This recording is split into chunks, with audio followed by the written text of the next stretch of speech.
नमस्कार साथियों, मैं अजय कुमार। संविधान खतरे में है, यह वाक्य एक नारे में तब्दील हो चुका है। संविधान खतरे में क्यों है? इस प्रश्न का जवाब इस बात से मिल सकता है कि संविधान की जरूरत क्यों है। तो चलिए इस वीडियो में इसी विषय पर बात करते हैं। भारत के संविधान को जब हम बहुत ध्यान से पढ़ते हैं तो हमको समझ में आता है कि चाहे कुछ भी हो जाए, हमारा देश संविधान के मुताबिक ही चलेगा। संविधान में इतने ज़्यादा चेक एंड बैलेंस यानी नियंत्रण और संतुलन के प्रावधान मौजूद हैं कि हमारे देश पर किसी तरह का खतरा मंडरा ही नहीं सकता है। संविधान पढ़ने और समझने के बाद हम निश्चिंत होते हैं कि हमारे पूर्वजों ने मिलकर के इस देश को चलाने के लिए कितने शानदार प्रावधान रचे हैं। मगर संविधान की किताब से अलग जब हम भारतीय समाज की सच्चाई को संविधान लागू हो जाने के बाद लिखी गई किसी भी प्रमाणिक इतिहास की किताब या अखबारों के कतरनों में खंगालते हैं, तब दिखता है कि संविधान बहुत छोटे से समूह के जीवन का ही हिस्सा बन पाया है।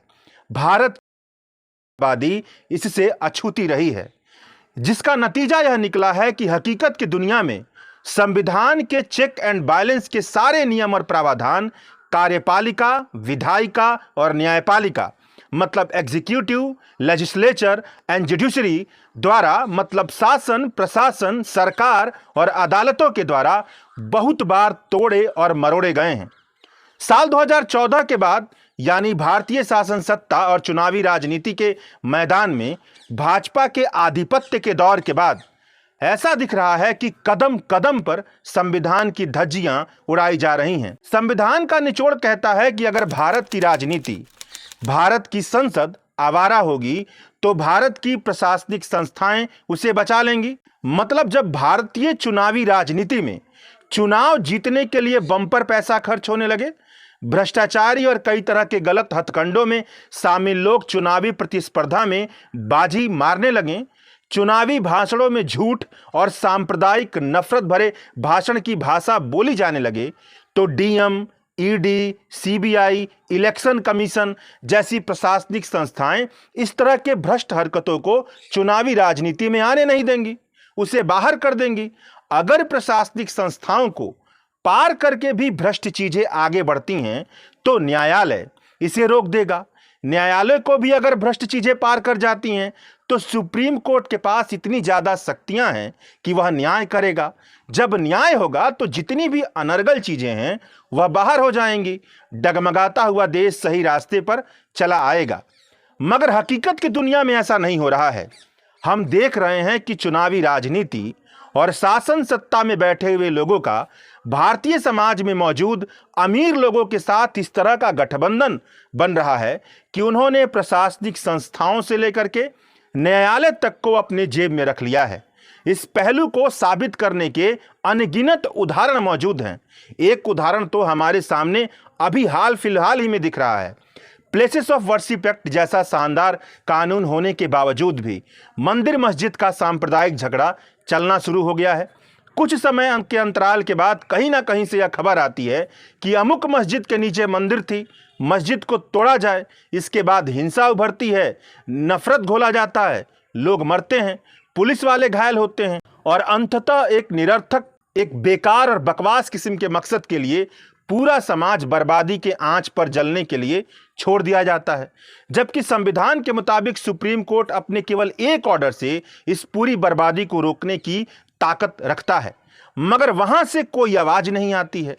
कुल मिलाजुलाकर कहने का मतलब यह है कि हमारे देश में मौजूदा वक्त में संविधान की धज्जियां उड़ रही हैं और संविधान की धज्जियां इसलिए उड़ाई जा रही हैं क्योंकि हम में से ज्यादातर लोग यह नहीं जानते हैं कि संविधान की जरूरत क्यों है।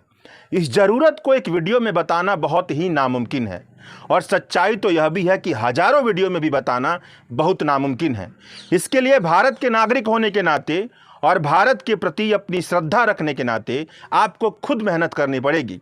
यह बहुत ही ज़्यादा मेहनत का काम तो नहीं है, मगर बहुत ही ज़्यादा ईमानदारी, नैतिकता और अपने जीवन में उस जीवन शैली को उतारने का काम जरूर है जिसके तहत हम चाहते हैं कि हम सब खुशहाल जीवन जिएं। हम सब अपने जीवन में स्वतंत्रता, समानता, न्याय और गरिमापूर्ण जीवन का एहसास कर पाएं। बहुत ज्यादा तो नहीं, मगर संविधान दिवस के अवसर पर संविधान की समझ और जरूरत को लेकर के कुछ बुनियादी बात रखते हैं। 140 करोड़ की भारत की आबादी को एक व्यक्ति प्रशासित नहीं कर सकता है। व्यक्ति चाहे जितना भी ताकतवर क्यों ना हो, चाहे जितना भी मेधावी क्यों ना हो, मतलब इंटेलेक्चुअली रूप से चाहे जितना भी मेधावी क्यों ना हो, वह सर्वगुण संपन्न क्यों ना हो, मगर एक व्यक्ति की काबिलियत हमेशा सीमित होती है, हमेशा लिमिटेड होती है। इसीलिए एक समाज को चलाने के लिए एक समूह की जरूरत पड़ती है, और समूह भी ऐसा होना चाहिए जिस पर जनता ने, पूरे समाज ने आम सहमति दी हो कि यही समूह समाज को चलाएगा। वैसे सभी जो खुद को आधुनिक कहते हैं, आधुनिक समाज कहते हैं, उन सब ने अपनी सामूहिक ताकत राज्य को सौंपी है, सरकार को सौंपी है। सरकार में वैसा समूह शामिल हो जिस पर जनता की सहमति हो, इसीलिए सरकार को जनता चुनती है। चुने हुए लोगों से मिलकर के सरकार बनती है। जनता अपने कल्याण के लिए इस समूह को असीमित ताकत देती है, अनलिमिटेड पावर देती है।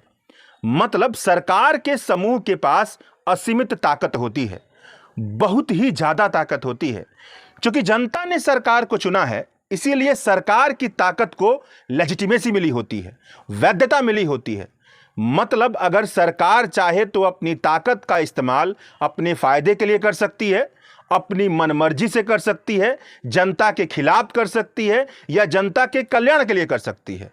सरकार अपनी ताकत का इस्तेमाल अपनी मनमर्जी से ना करे, अपने फायदे के लिए ना करे, गलत मकसद से ना करे, जनता के खिलाफ ना करे, बल्कि जनता के कल्याण को देखते हुए अपनी ताकत का इस्तेमाल करे। इसीलिए संविधान की जरूरत होती है, इसीलिए संविधान का निर्माण हुआ है, और इसीलिए संविधान बना है। मतलब संविधान ऐसे प्रावधानों का दस्तावेज है जो सरकार को निरंकुश बनने से रोकता है, जो सरकार को तानाशाह बनने से रोकता है, जो सरकार को ऐसा काम करने से रोकता है जिनका मकसद जन कल्याण ना हो। ठीक इसी तरह से संविधान ऐसे प्रावधानों का दस्तावेज है जिससे नागरिकों की बुनियादी अधिकार को सुरक्षा मिलती है। नागरिकों को वह माहौल देने का वादा किया जाता है ताकि वह गरिमापूर्ण जीवन जी सकें। नागरिकों को वह शक्तियां दी जाती हैं जिनका अंतिम मकसद जन कल्याण ही होता है। अब इस बात को थोड़ा और खोल कर समझते हैं। सरकार के समूह को जनता चुनती है, मगर हकीकत में कहें तो सरकार के समूह को जनता नहीं बल्कि जनता का बहुमत चुनता है। मतलब ऐसा संभव है कि सरकार में बहुमत की सहमति हो, बहुमत का आवेग हो। इसके साथ यह भी समझिए कि जनता खुद इतनी तंगहाली में हो कि उसके पास सही निर्णय करने की क्षमता ही ना हो। किस तरह के लोगों के समूह को चुना जाए जो जन कल्याण के लिए सबसे प्रभावी हो सकते हैं, इस प्रश्न के जवाब में जिस तरह का उत्तर किसी व्यक्ति को चाहिए उस तरह के उत्तर तक उसकी पहुंच ही ना हो, बहुत बड़ी आबादी की पहुंच ना हो।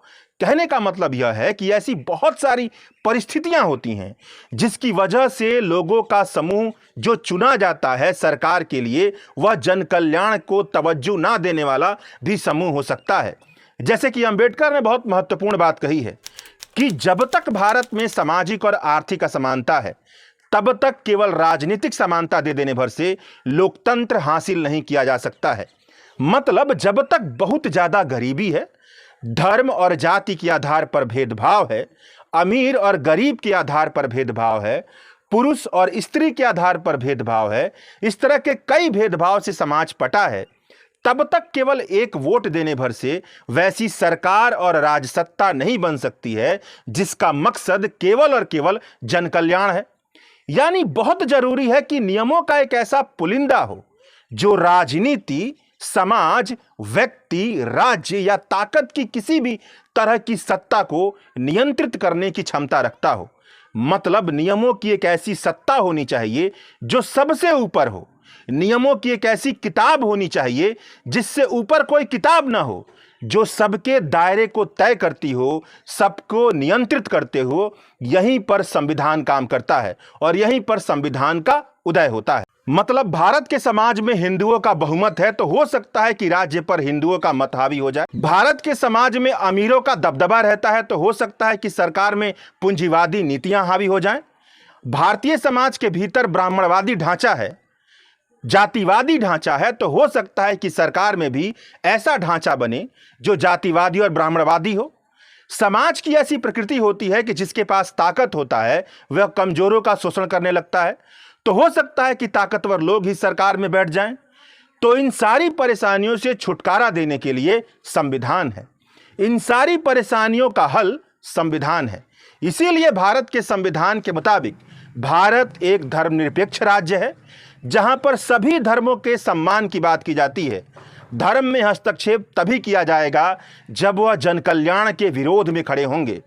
भारत के संविधान में समाजवाद की आत्मा मौजूद है, जो अमीरी और गरीबी जैसे ढांचे नहीं होने की बात करती है, बल्कि सबको गरिमापूर्ण जीवन मुहैया कराने की कोशिश की जाएगी, ऐसी बात की जाती है। भारत के संविधान में जातिगत भेदभाव से मुक्ति के शानदार प्रावधान मौजूद हैं, जिसमें सबके लिए स्वतंत्रता, समानता और न्याय की बात की गई है।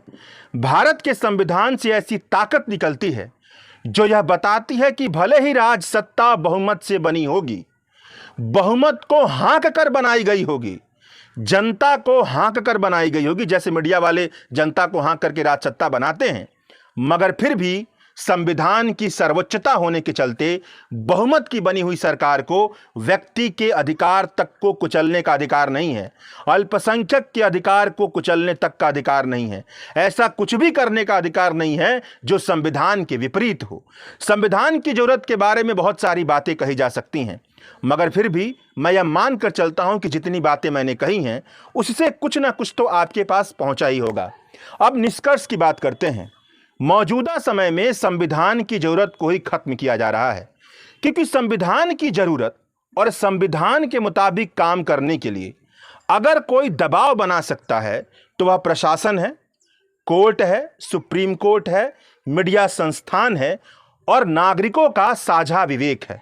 हकीकत में चुनावी राजनीति ने, हिंदुत्व के आधार पर खड़ी की गई भाजपा की राजनीति ने, मुसलमानों से नफरत के आधार पर बनाई गई भाजपा की राजनीति ने, अडानी और अंबानी के पैसे पर चल रही भाजपा की राजनीति ने राजसत्ता को इतना ज्यादा ताकतवर बना दिया है कि वह संविधान को लगातार दबा रही है।